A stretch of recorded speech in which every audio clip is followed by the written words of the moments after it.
வராகித்தாயின் சக்தி வாய்ந்த சத்திய வாக்கை தருவதற்காக உன் வாசல் வந்திருக்கிறேன். என் அன்பு குழந்தையே, உன் வாழ்க்கையில் பல அதிசயங்கள் நடக்கப் போகிறது.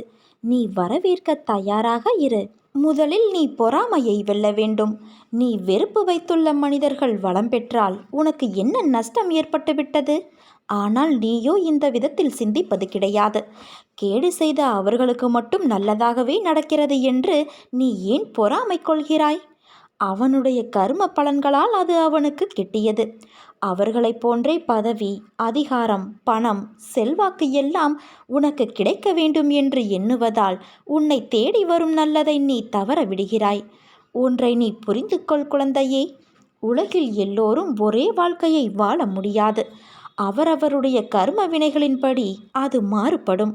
அதே சமயம் உனக்கான நல்லதை யாராலும் தடுக்க முடியாது. இந்த உலகில் நிறைய பேர் உன்னை விட மிகவும் துயரங்களை அனுபவித்து வருகின்றனர். இருப்பதை வைத்து நீ மகிழ்ச்சி கொள். உனக்கு நலம் கிட்டும். நாமும் பாக்கியசாலிகள், நாமும் நலம் பெறுவோம், பெறுவதற்கு முயற்சி மேற்கொள்வோம் என்ற எண்ணத்தை நீ வளர்த்து கொள்ள வேண்டும். எதையாவது ஒன்றை நீ இழந்தால் அதைவிட சிறந்த ஒன்று உன்னை வந்து சேரும். நீ இழந்தது உனக்கு நல்லதல்ல என்பதை காலம் நிச்சயம் ஒரு நாள் உனக்கு காட்டித் தரும். நீ மிக விரைவில் உயர்ந்த உன்னத நிலையை அடையப் போகிறாய். எல்லா ஆசைகளும் எப்போதுமே நிறைவேறுவது கிடையாது.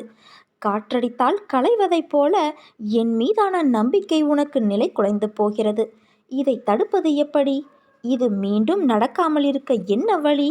என்னிடம் இன்னும் நெருக்கமாக வர வேண்டும் என்று விரும்புபவர்களுக்கான ஒரே வழி, எல்லாவிதமான சூழ்நிலைகளிலும் என்னிடம் அசைக்க முடியாத மாறாத நம்பிக்கை கொள்வது மட்டுமே. ஆனால் சிலர் உலகியல் ஆதாயங்களுக்கான ஆசைகளோடு என்னை தேடி வருகின்றனர். இது போன்ற எதிர்பார்ப்புகளோடு தனது பக்தியை வெளிப்படுத்துகின்றனர். சில சமயங்களில் அவர்களது ஆசைகள் பூர்த்தியடையாவிட்டாலோ அல்லது அவர்களது முன்வினைகளின் பலனாக கஷ்டப்பட நேர்ந்தாலோ அவர்கள் தங்கள் நம்பிக்கையை இழக்கத் தொடங்குகின்றனர். எந்த ஒரு அவதாரம் அல்லது சத்குருவின் காலத்திலும் எல்லா மனிதர்களுடைய எல்லா ஆசைகளும் எப்போதுமே நிறைவேறுவது கிடையாது. பக்தர்கள் இறைவனை அடைய தடையாயிருக்கும் எந்தவிதமான ஆசைகளையும் நான் நிறைவேற்றுவது இல்லை. இது போன்ற ஆசைகள் நிறைவேறாமல் போவதன் பின்னணியிலும் நானே இருக்கிறேன். துன்பத்திலும் இன்பத்திலும் என இரண்டிலுமே என்னை காணக்கூடியவர் யாரோ அவரே உண்மையான பக்தர். நீ உனது கடமையை சிறிதளவும் மஞ்சாமல் செய். என் மொழிகளில் நம்பிக்கை வை. என்னுடைய லீலைகளை நினைவில் கொள்.